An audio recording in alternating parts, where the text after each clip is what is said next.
برای کشیدن نقاشی اول باید طراحی کنیم. طراحیمون رو با مداد انجام میدیم، بعدم با کوکن خمیری کم رنگش میکنیم، بعدم با قلمو یا اسپری آب کارمون رو خیس میکنیم. از رنگ کم رنگ یعنی از زرد روشن شروع میکنیم گذاشتن طبق تصویر، بعد نارنجی، بعدم جایی که قرمزه، بعدم شروع میکنیم به تیرگی های بیشتر. رنگو حتما باید غلیظ بذارید اینجاها.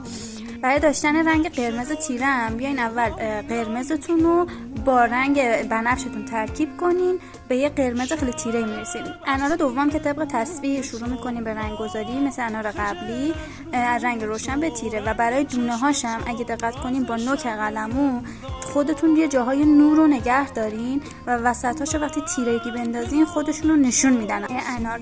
و بعدم برای کشیدن برگا من اول زمین رو خیس کردم، بعد با رنگ خیلی غلیظ یعنی از پالت شروع کردم به گذاشتن برگام که این حالت محوی رو داشته باشم.